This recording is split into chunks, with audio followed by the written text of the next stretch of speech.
Shine, it's a brand new day with Mo and News. It's time to have your say. She's got the scoop, the stories, all the latest trends. Mo's got the news, let's hear it.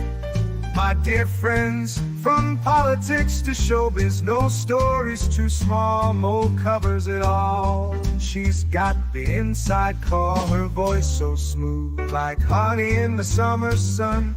With Mo on the mic, you know the news is always fun. Mornings with Mo, the best newsy news in the world. With her style so classic and her stories unfurled. From morning till night, she's got us in the know. Turn on your radio, let Mo's newsy news flow.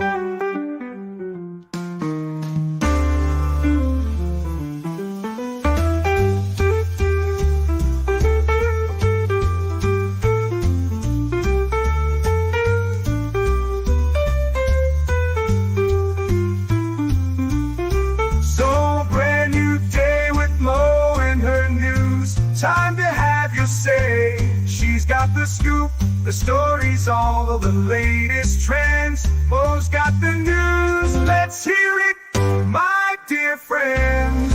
From politics to showbiz, no story's too small. Mo covers it all. She's got the inside call, her voice so smooth, like honey in the summer sun.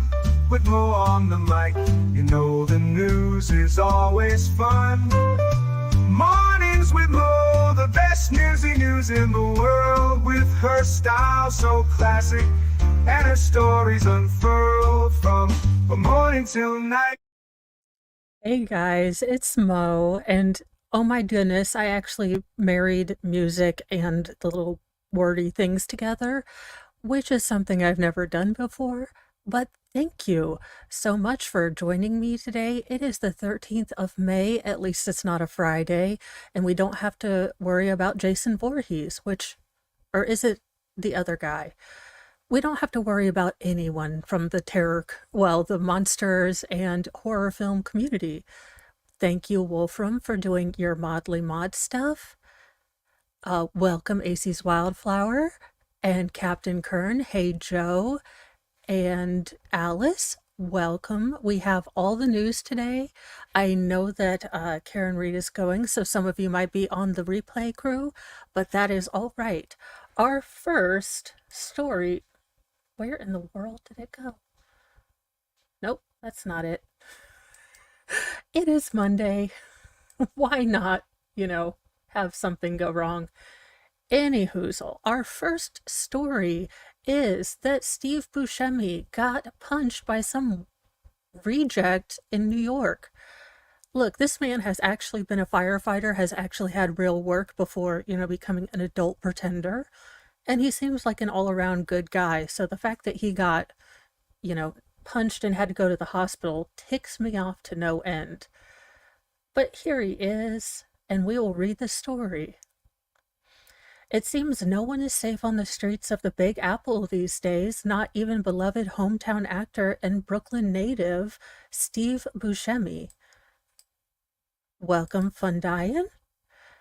Buscemi, 66, was strolling through Kips Bay last week when a brute walked up and struck the Boardwalk Empire star in broad daylight, one of the latest and unprovoked assaults in the 5 boroughs, law enforcement's sources told the Post.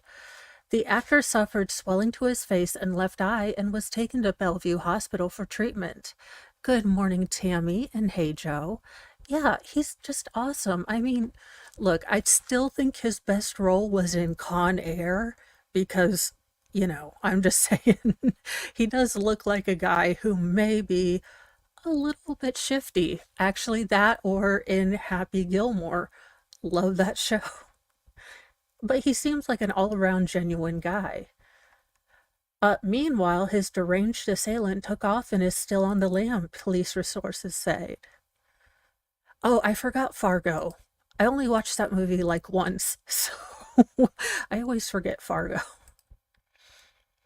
Steve Buscemi was assaulted in Midtown Manhattan, another victim of and a random act of violence in the city, Buscemi's publicist said in a statement to the Post. He is okay and appreciates everyone's well wishes, though incredibly sad for everyone that this has happened while walking on the streets of New York. Cops say the random attack happened around 11:48 a.m. on Wednesday in front of 369th 3rd Avenue. Giggity. Quote, I saw he was with a woman, and then through the corner of the window, I saw him trip and fall backwards, a worker in the area who witnessed part of the assault to the Post. He right away got up and ran in the opposite direction. I didn't see who hit him. It worries me for when we close, because we close at 11, and it can get scary around that time. 11 in the morning, if things are scary at 11 in the morning, call in the National Guard. Stop with this. The government needs to, you know, if Kathy Hochul is serious about making people safe, she needs to work on repealing this bail reform thing, because you've got like 4% of the population that just will do crime after crime after crime. I don't understand it. Let's see, the NYPD released surveillance photos of the assaulter. So this is the gentleman we're looking at, and he looks like he goes to the gym all the time. But still, you don't touch people. You don't lay your hands on anyone. The alleged attacker, a bearded man wearing a baseball cap with a blue t-shirt and black sweatpants. The actor, a former FDNY firefighter, has a movie career that has spanned 4 decades and includes roles in award-winning films like Fargo and Reservoir Dogs.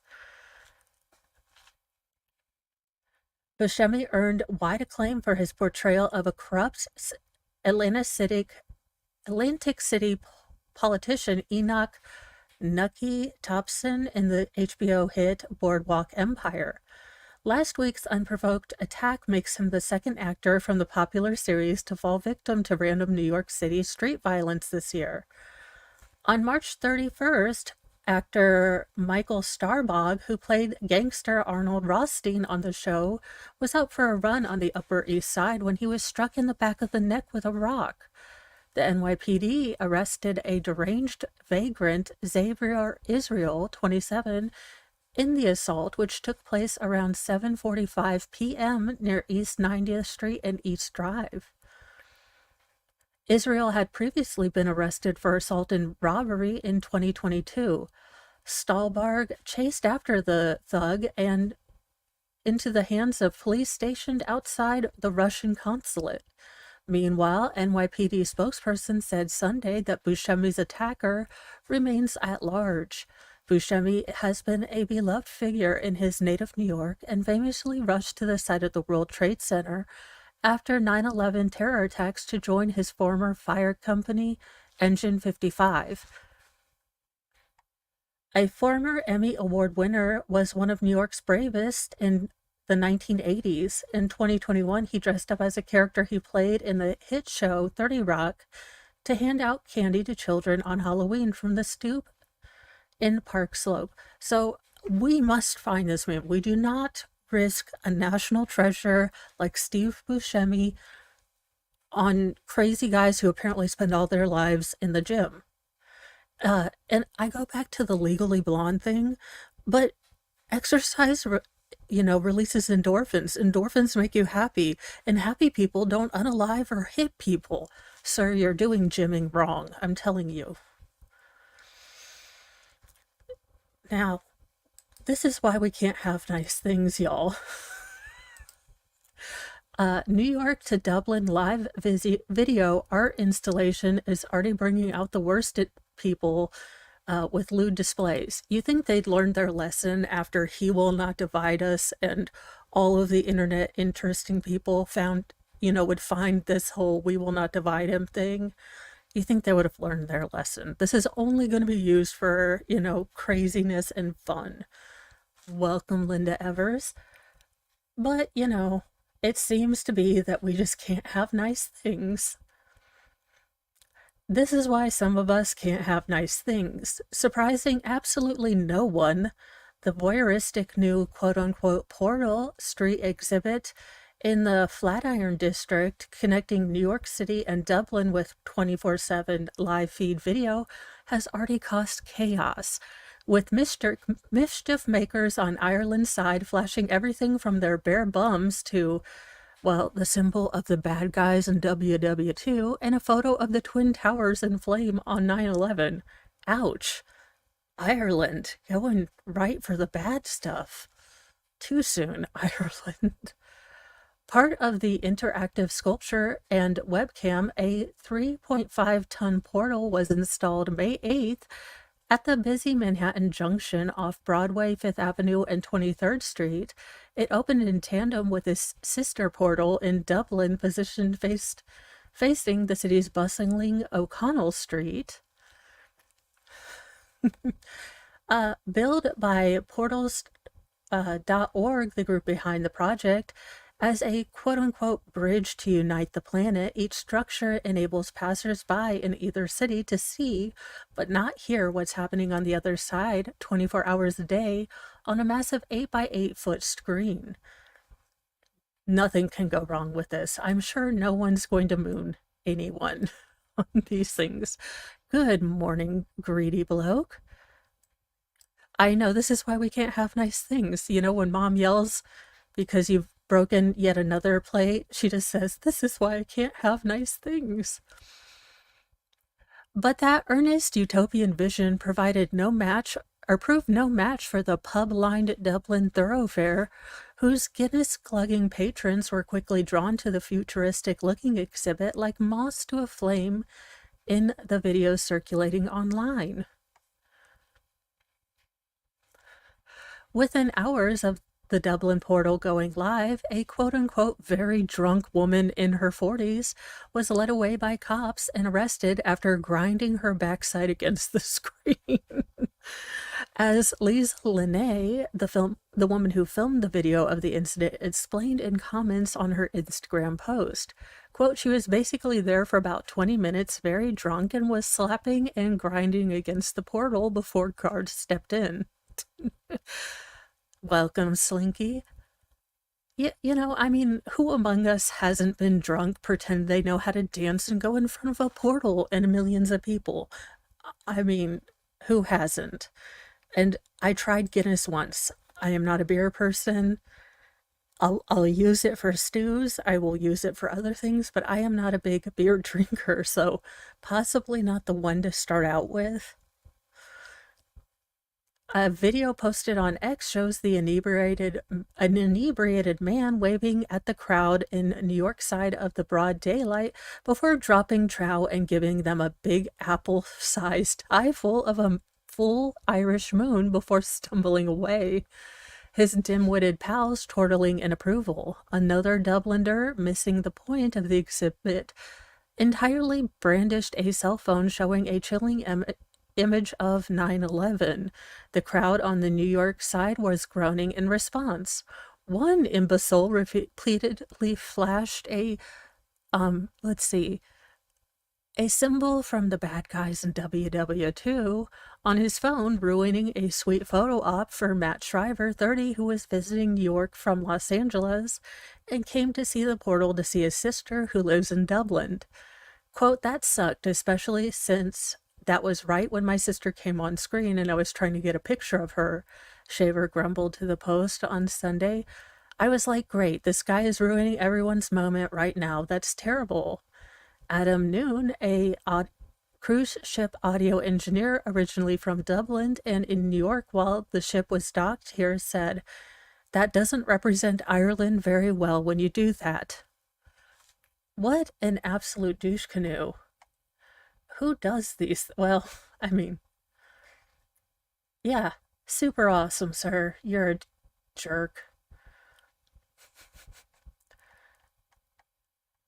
We'll stick with the lady grinding on the phone. That was everyone's thoughts back home. There were a lot of people who didn't want the portal to be built for that reason, that Americans might look at Irish people in the portal doing weird stuff, he said. But in these types of things, there's always going to be that minority of people who ruin it for everyone, you know? People checking out the Manhattan portal on Sunday afternoon took the rude behavior mostly in stride, although some exchanged mock lewd gestures and middle fingers with the crowds on the Emerald Isle. Catherine Doran, 58, a paraprofessional from Queens, said she was actually surprised there hasn't been more vulgar behavior.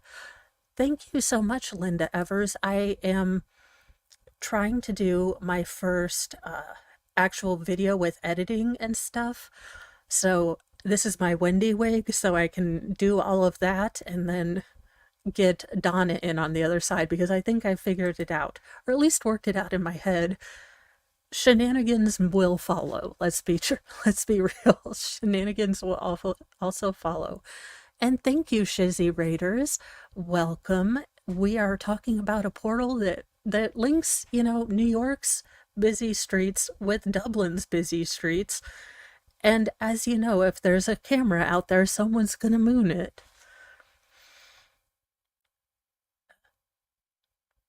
Catherine Doran, quote, Irish people just want to stir things up. They like to create controversy. It's not that is serious, it's for fun. Someone wanting a reaction, she said. Oh Lord, they did dance battles. I can't. I'd actually rather someone put offensive things on the screen. So people danced on both sides. She pointed out Dublin's portal proximity to Talbot Street, which he said is the home of, quote, a lot of antisocial behavior. There are a lot of drugs in that area, a lot of homelessness, all the bars, all the clubs. When they're all coming out, it's like, what are we going to do now? We're going to go to the portal. They just want to get a rise. They want to get a reaction.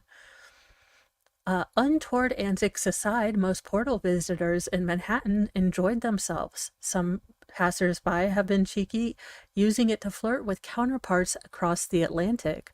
Others have been taking advantage of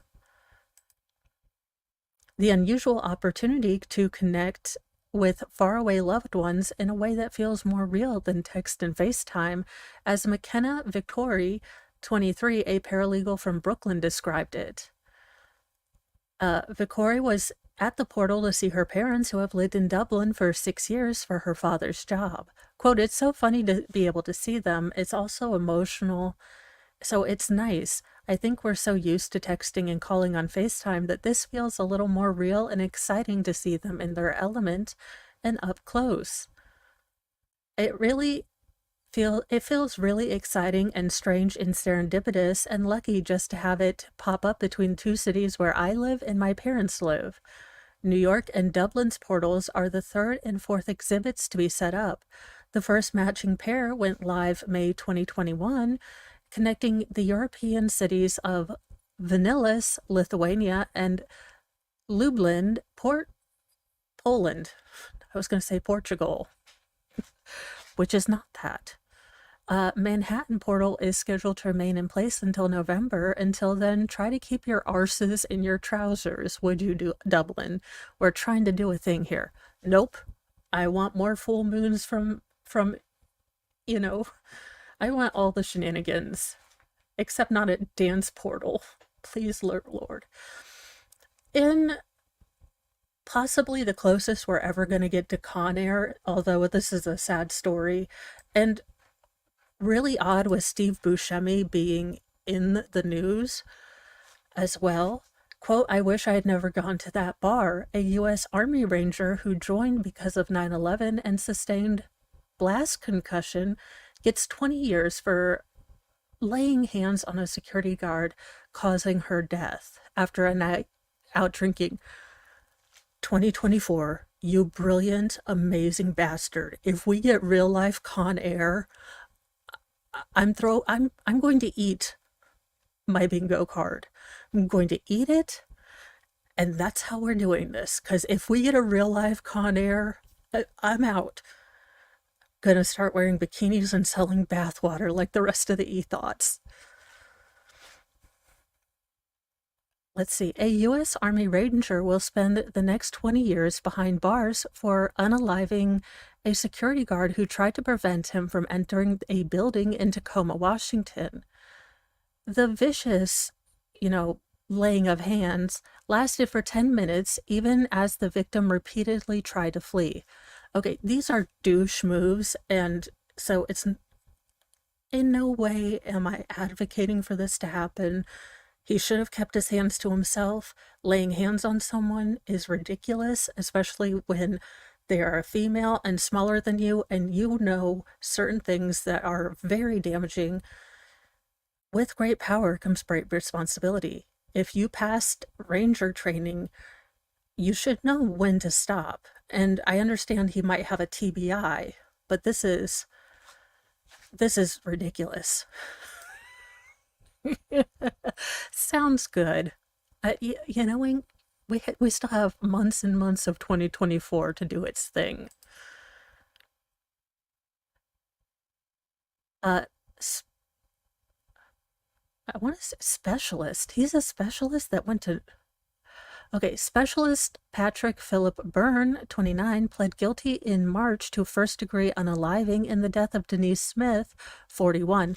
You should never, absolutely never raise your hands to a lady. I think she was much shorter and lighter than him, and you have been trained to do things that most people in normal everyday civilian life do not have that training.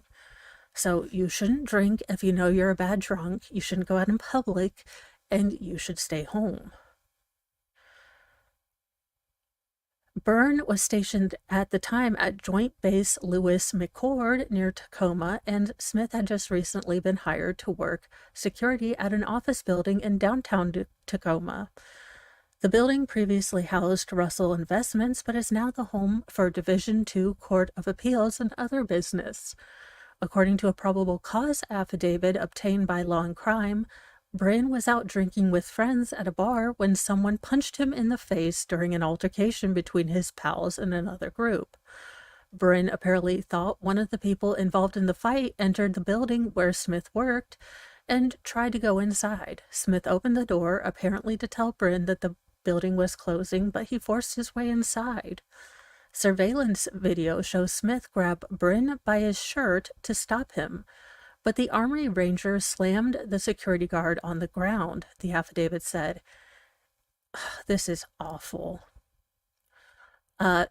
He repeatedly punched her in the face, then dragged her around like a rag doll, cops said. He also took a set of keys and began stabbing her. What in the name of all that is holy hell? This dude does not get to be in our Con Air. He is absolutely terrible. Good morning, Shizzy. Just how awful. My heart goes out. As much as I joke, my heart hurts and breaks for the family that lost, their mom, their sister, their aunt, for some guy getting drunk and wanting to go in a place that he shouldn't have gone into. This is ridiculous, it's stupid, and if he knew he had a problem, he should have stayed home.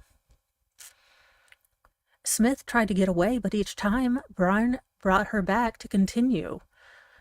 The entire thing lasted 8 minutes, and then for 2 minutes, he gave her a firm neck hug, if you understand what I'm saying. Bryn then got up and ran toward a conference room where he shadowed a window with a chair, the affidavit said. He then left the building and apparently jumped from the landing down 14 feet to the ground, causing him to suffer a brain injury. He began screaming for help and someone called 911 around 2 a.m. Paramedics came and took him to the hospital where he told nurses he was stabbed and SA'd. However, there was no injury evidence at all, the affidavit said. Just after 6 a.m., one of Smith's co-workers called 911 after finding her unconscious. Cops found Smith motionless on the ground in a pool of blood. Paramedics pronounced her dead at the scene. Her face was unrecognizable. This was only Smith's third or fourth day on the job. This is grotesque. At his sentencing, Byrne apologized to Smith's family. Quote, I wish I had never gone to that bar. I wish I had never gone out at all that night, Bryn said, according to the News Tribune. I wish I had never even been out there. None of this would have happened. And Denise Smith, a great and wonderful woman to be sure, would still be alive and part of the world much, much longer. Brin's attorney said his client was inspired to join the Army after 9/11 and has had a series of head injuries, including a quote-unquote blast concussion, and landed hard after his parachute didn't open during a jump from a plane. This is ridiculous. I have no idea. If you're anything like me, you have picked up your pen and taken it to the last, you've probably put it in the refrigerator. Don't know why, but everything seems to go there. Uh, the defense said that head injuries may have played a role in the lack of judgment, the attorney said. Smith's father, identifying himself as a veteran, wrote a letter to the judge that his daughter was simply doing her job, not bothering anyone. Quote, I myself, as a veteran, recognized Patrick Philip Byrne as one of the Army's highest trained unalivers, an Army Ranger. Charles E. Regans wrote, the actions of Byrne toward my daughter were brutal, savage, harsh, cruel, unnecessary, and worthless. It was downright cold-blooded murder, and I agree. And Squab Bob, thank you for gifting a membership, and that went to JD Fan. Yeah, so as much as I joke that this would be our Con Air, Nicolas Cage in the worst Southern accent in the entire world was keeping his girlfriend or his wife safe. This is not that.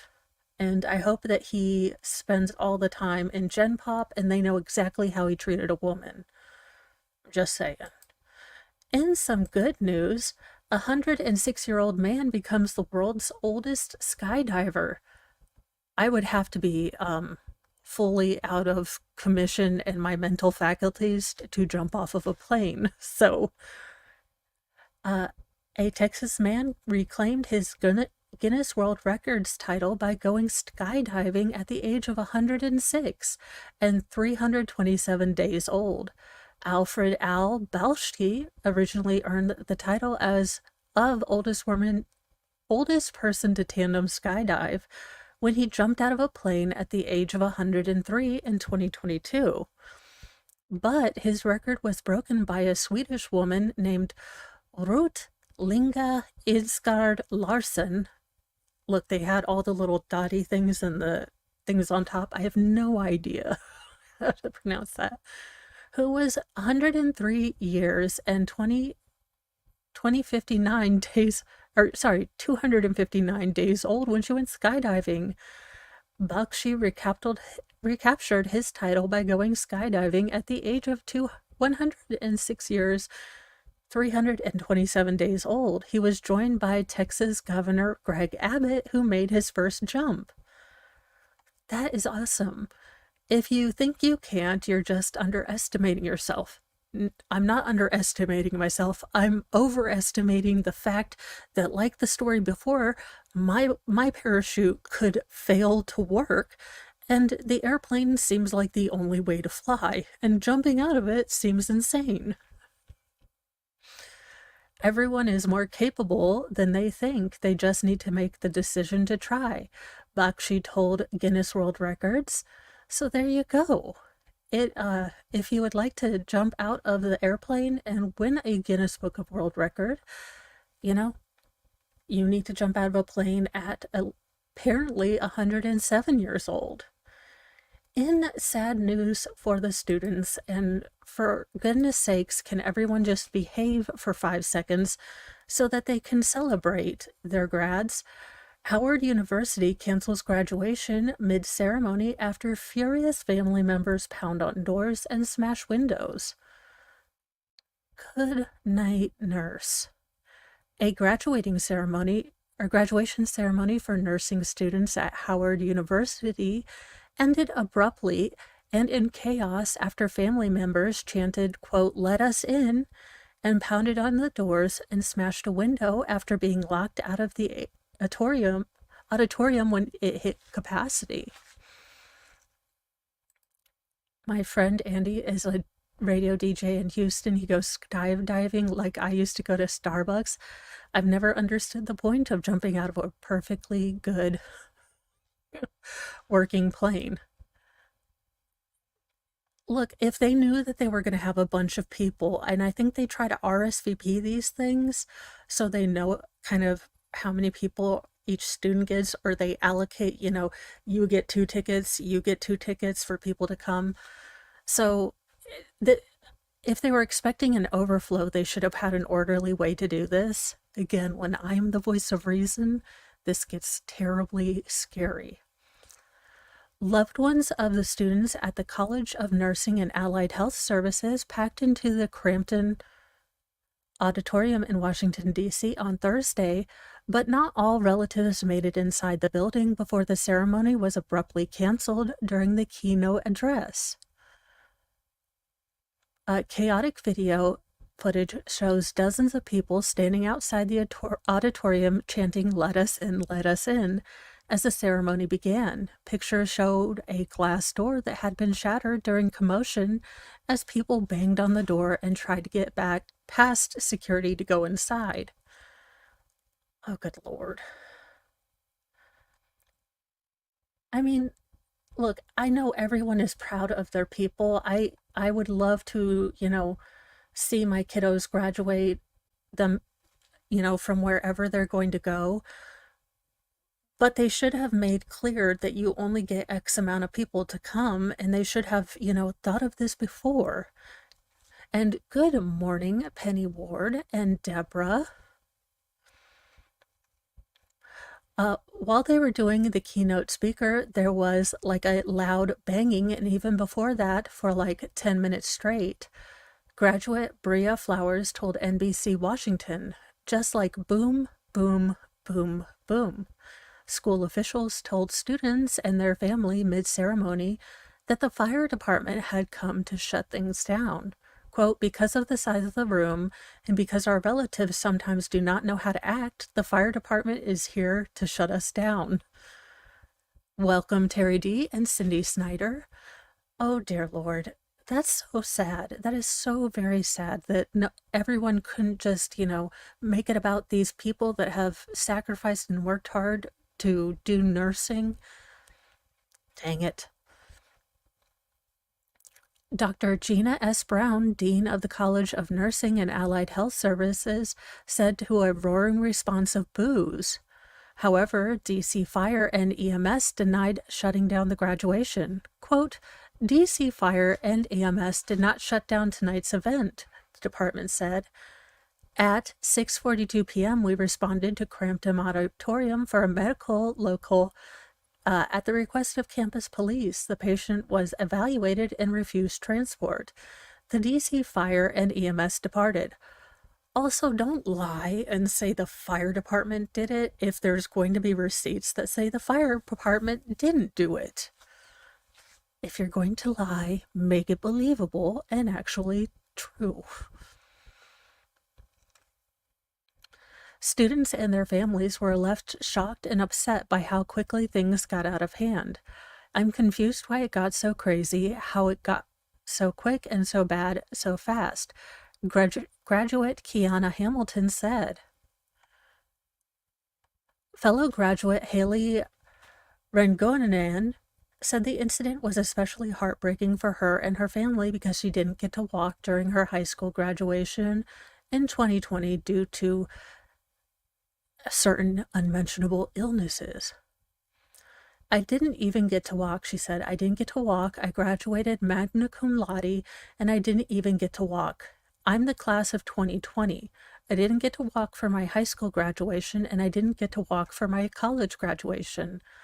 Other graduates lamented how much money their families had spent to be here for their special day just for it to get canceled. That is so terribly sad. These people worked so hard. They worked absolutely, the hardest. They invited their families because they wanted to get them to understand and, enjoy that. And welcomes, thank you, Squaba, for another membership, and that went to Terry D. All the money we spent, an unnamed student told the station. My father and grandmother came down from North Carolina. Howard said security removed someone from the building before the ceremony, who returned and smashed the glass door inside the auditorium. Fraud at Wrangler, thank you for gifting a membership. And that went to Cindy Snyder. It's all right. Fraud it, I am. It's a Monday. You know how Mondays go. You just surrender to the mundaness.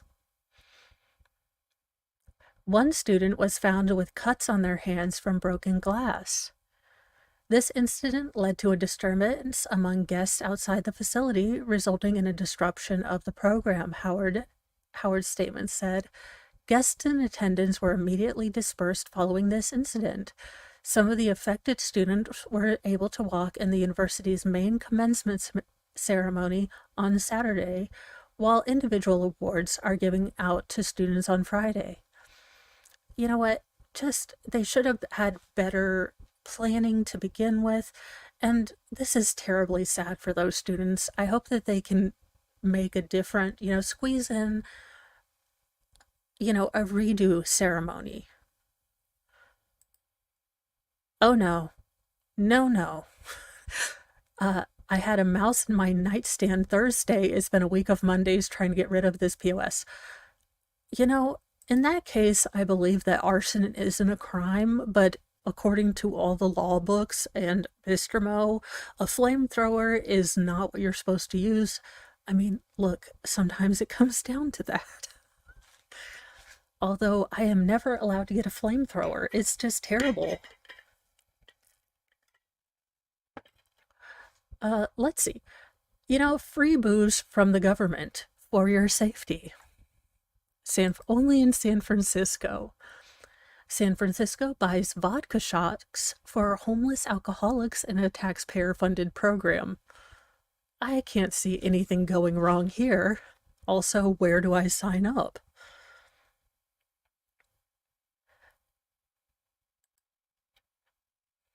Good point. I'm not, I am not,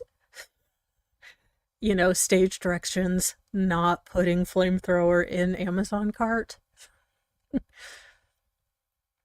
The city of San Francisco's is providing free beer and vodka shots to homeless alcoholics at taxpayer expense under a little-known pilot program. The quote, managed alcohol program operated by San Francisco's Department of Health Services, regimented dose of alcohol for voluntary participants with alcohol addiction in an effort to keep the homeless off the streets and relieve city's emergency services. Experts say that the program can save or extend lives, but critics wonder if the government would be better off funding treatment and sobriety programs instead.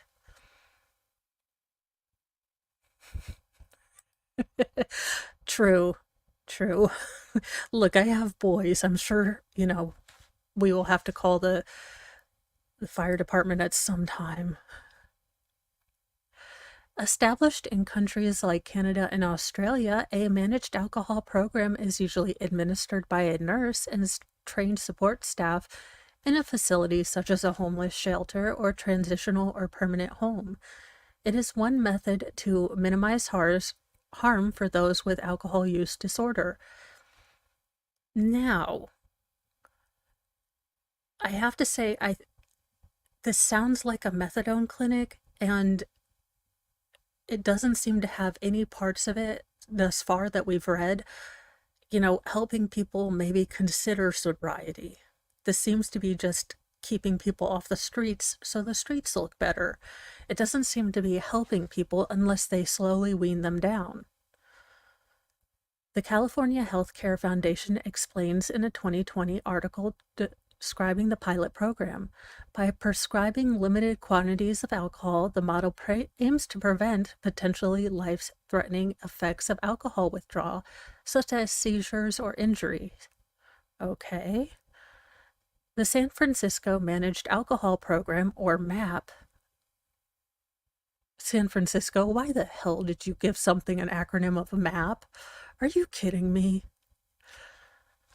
Well, let's see how this is going to go. Was established during the illness that shall not be named to prevent vulnerable homeless people who are placed in isolation in hotel rooms from suffering alcohol withdrawal. But the program, which started with 10 beds, has since expanded to 20-bed program that operates out of a former hotel in the Tenderloin with a $5 million annual budget, the San Francisco Chronicle reported. Alice Mogaman, the nurse manager of the Managed Alcohol Program and San Francisco Sobriety Center, explained in an October presentation that nurses provide clients with a motel room, 3 meals a day, and enough alcohol to meet their addiction needs, but keeping someone at a safe level of intoxication. This doesn't sound right. I don't want the government to keep people at a safe level of intoxication. I want, if people are ready to change, I want there to be easy ways to get into a treatment facility. A lot of people don't have the money or insurance that covers treatment, facilities. Let's make those a better choice and not, keep them at a safe level of intoxication.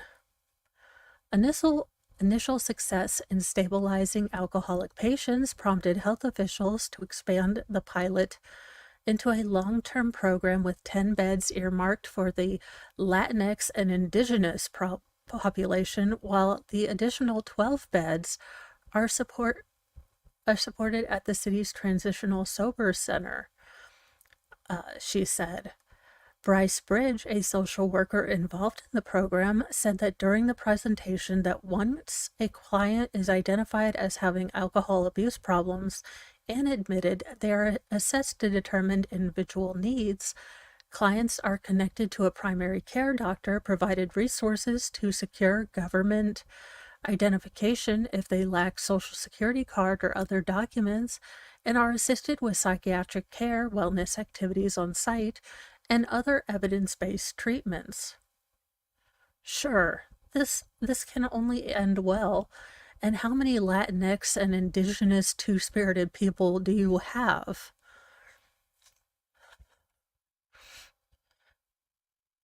We actually connect them to different community-based organizations that assist us in conducting art groups, poetry groups, and just kind of help them explore ways that they can express themselves. Okay, no,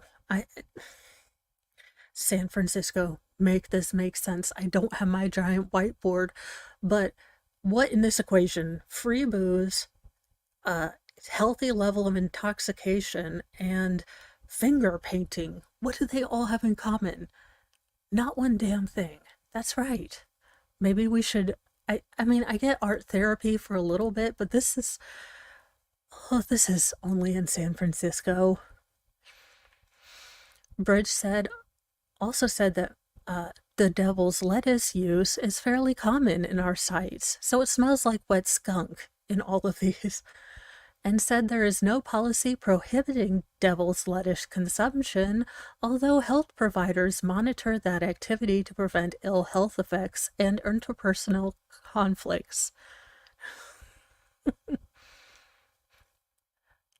While relatively unknown until now, the program is under fresh scrutiny after Adam Nathan, CEO of an AI company and chair of the Salvation Army San Francisco, made several social media posts criticizing what he witnessed at the location. Quote, inside the lobby, they had kegs set up to taps where they were basically giving out free beer to the homeless who have been identified with AUD, alcohol use disorder. Nathan wrote on X after visiting the hotel in the Tenderloin where homeless alcoholics are served. It's set up so people can, in the program, just walk in, grab a beer, and then another one all day, he claimed. The whole thing is very odd to me and doesn't feel right. Providing free drugs to drug addicts doesn't solve their problems. It just stretches them out. Where's the recovery in all this? He asked. Kind of my question here, too. It doesn't seem like there's, recovery in this, but I'm just a person who wears a lot of wigs on the internet. What do I know? The Salvation Army promotes abstinence for alcoholics and provides free adult rehabilitation programs. Public health officials call some of Nathan's claims misleading. In a statement to the San Francisco Chronicle, the health department said alcohol is dispensed by a nurse, and homeless people who aren't participating can't just walk in the facility and get a free beer. The program operates in the former Tenderloin Tourist Hotel that has a bar, but on-site taps are inoperable and unused, the statement reportedly said. Well, there you go. I mean,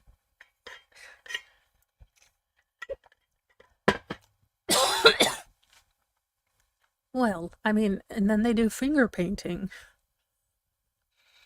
Still, the program has also received criticism from none other than San Francisco Mayor London Breed, who said in February that harm reduction was, quote, not reducing harm, but making things worse. Who'da thunk it? Giving people free booze to finger paint and keeping them at a safe level of intoxication might be a bad thing. I mean, who knew? Who could have thunk it? I would never say it. Are we going to just manage people's addiction with our taxpayer dollars in perpetuity forever? It seems like that's basically what we're saying, said Tom Wolfe, who is in recovery for heroin addiction, in a statement to the Chronicle. I think we should be spending that money on detox and recovery. But recovery is not the point, according to Mama Hannon. Our goal at MAP is not to decrease the amount of alcohol that is consumed or taper someone towards abstinence, although both of these things have happened with clients in our program, she said in the October presentation. Our goal is to mitigate any health, legal, and interpersonal harms associated with unsafe alcohol use. Do what now? Do what now? So you are basically just keeping the homeless off the street with the incentive that you get, monitored booze, and you can stay as drunk as needed just to get people off the street. This seems like the dumbest thing I've ever heard in my entire life, but just dumb enough to be true in the year of our clown 2024. San Francisco health officials say the program has saved $1.7 million over 6 months in reduced hospital visits and police calls made by participants who previously relied heavily on emergency services. Officials say that after clients entered the program, visits to the city's sobering centers dropped by 92%, emergency room visits declined more than 70%, and EMS calls and hospital visits were both cut in half, the Chronicle reported. Devil's advocate, I see her point, but it always goes about it the wrong way. Yeah, again, it should be that we're trying to taper people down. I see extending mercy. I have been around people who have struggled with addiction, some that won against it and some that lost. And I know how hard it is, but I also know that you have to be in the mindset that you want to change. And this seems like a way to keep people at a level where they never have to hit that rock bottom and realize they need to change. And I don't want people to have to hit rock bottom, but that seems to be the place where if you are struggling with addiction, you get a wake-up call in whatever way you do, and then you decide to change. And you might stumble a little bit, you might relapse a little bit, but you have to be in the right mindset. And I think this program, as good as it tries to be, is substantially increasing the chance that you never get to that mindset. And I find that incredibly sad. City officials have previously said that just 5 residents who struggle with alcohol addiction had cost the city more than $4 million in ambulance transports over a 5-year period, with as much as 2,000 ambulance transports during that time, according to the Chronicle. The San Francisco Fire Department has spoken positively about the program, telling the outlet that managed alcohol program has proven to be incredibly impactful as an intervention, at reducing emergency service use for a small but highly vulnerable population. Other countries, including Canada, Portugal, and the UK, have adopted managed alcohol programs at a much faster pace than the US. Canada has more than 40 such programs. Canada also has, you can, self-delete if you're sad. I'm surprised they don't just have a made bed right there so people can just go in and sign up. According to the University of Victoria's Canada Institute for Substance Use Research, in a 2022 study of Canada's managed alcohol programs found that homeless people suffering from severe alcoholism had a reduced risk of death and fewer hospital stays after participating. Yeah, I get what they're trying to do, but I feel like you are just setting up people to never have to change. Because usually there's a rock bottom. Usually there's something that makes you want to change. Whether it's, getting healthy, you don't feel good about how you look in pictures, so that motivates you. You want to do stuff with your kids, that motivates you. It seems like this is just like giving me a bunch of Mike and Ikes and telling me I'm beautiful no matter what. In Let's look at reality just a little bit. Let her go, let her go. Fontana officer sends freedom seeds downrange of an armed man who put his partner in a headlock. All right, can we at least... I am all for women doing policing, but can we at least acknowledge the reality that a small 5-foot woman who's maybe 110 pounds is going to get exactly into a headlock or be vulnerable in these kind of situations? I am not against things. I just want us to keep the standards correct. I want all police officers to have to do monthly training, but this is reality. If you are a smaller female, you are not as strong as a man. This is going to happen. I wish it didn't happen, but we need to be realistic that having big, tall, buff guys is probably your best bet if you're going to be dealing with the criminal type.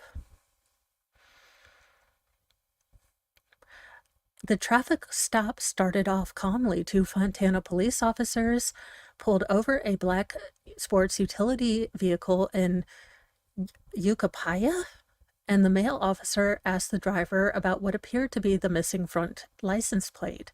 They chatted about camping in the snow. The vehicle had overland camping gear affixed to it, and the officer chuckled when the man said he'd been previously arrested for having illegal fireworks.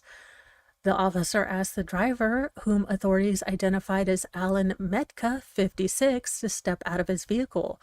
His partner, a female officer, would pat him down to make sure he didn't have any weapons on him.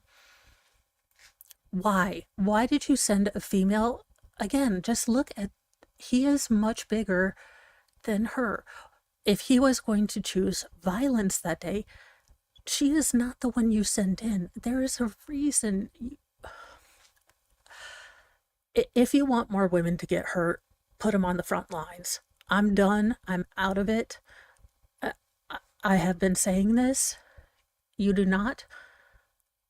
It's a simple physics thing. The officer asked the driver, the female officer searched him, remarking on their obvious height difference, as the male officer referred to his police car to run Becca's information. Seconds later, a shout rang out, "He's got a gun." Let her go, the male officer yelled as he ran toward his partner, who was being held in a headlock. The February 9th encounter was captured on body-worn camera footage the Fontana Police Department released on Thursday. During the struggle at Yupakipa Boulevard and 14th Street, the male officer shot Metka, striking him near the jaw. Fontana Police Chief Michael Dorsey said in a recorded statement released with the footage, a loaded Force multiplier was taken from Medka's pants pockets, he said. The video footage shows the male officer telling Medka his friend's license plate is missing, which Medka denied, and that his window tint appeared too dark. When the officer asked Metka if he'd been arrested, he said that about 2 years prior he was arrested for fireworks. That's an interesting one, the officer said, chuckling. Said the arrest was for possessing fireworks and that he spent 11 months behind bars. I mean, yeah. A person's a person no matter how small. Look, there's something about equal rights, and then there's another thing about accepting reality. You put a tiny woman out there, it is more likely that she is going to have to go to the ultimate force multiplier to, equalize a situation. We are just begging for more incidents of the, Kim Potter and that kind of thing to happen. The officer asked if he was carrying any weapons. He said no. As the female officer patted him down, she asked, "What's this right here?" He said, "My force multiplier." Then the video shows he grabs her, puts her in a headlock. The male officer's shotgun can be heard in the video. So what would have happened if she was on her own? We would have had an unalive officer. Can we please, for the love of all that is holy, just accept reality? I'm not saying women can't be can't be police officers, but let's admit there is the likelihood that this is going to happen. And if she was alone, we would have had an unalive officer. Let's be real. But in the footage from the female's officer's camera, the suspect groans in pain and can be seen on the road. Dorsey said his officers were gang investigators who were in Utica to assist the San Bernardino County Sheriff's Department, which provides law enforcement service for the city.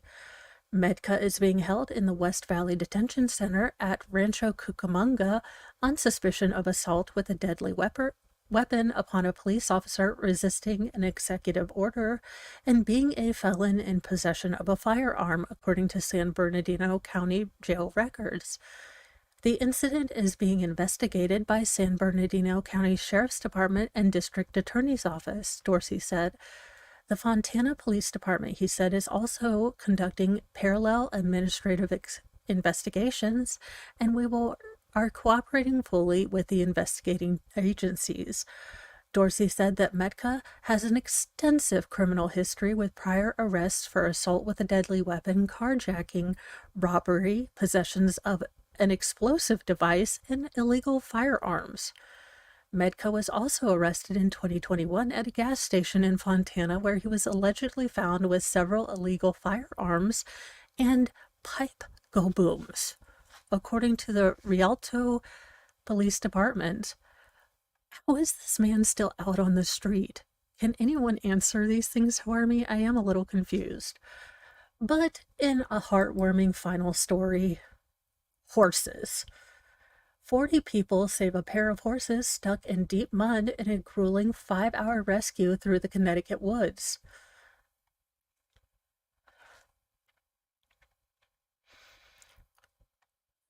Two horses stranded on their sides in a swampy mess were hauled to safety by 40 first responders who battled through knee-deep mud in the Connecticut woods to pull off the strenuous 5-hour rescue, officials said.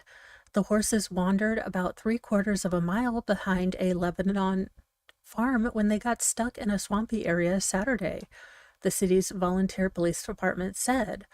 One of the pair was trapped for 7 hours, according to the department. Rescuers with multiple agencies used a cargo truck to shuttle equipment, including ropes, wood, and plywood, to the scene to build a sled to help yank the animals out of the deep muck. Dear Lord, why is this giving me never-ending story, Atreyu, and, his horse, and the horse has to unalive? Never-ending story, The Dark Crystal, and Labyrinth.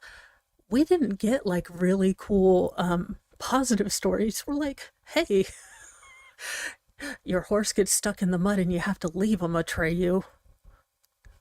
But you get, you do get a luck dragon at the end, so I guess. The access road was complete mud, and there was a river across halfway in the department road. A makeshift bridge was put together with logs, cribbing, and plywood so rescuers could walk into the woods. I mean, look how everyone's helping each other. This is really a tracks. Thank you. Jeff Montgomery, you are my remember person, because I remember the movies, and I used to remember all the names, but not anymore. After the first horse was rolled onto the sled, it took about 30 minutes to bring the animal to firm ground. Rescuers took another 30 minutes to get the second horse to safety by 6 p.m.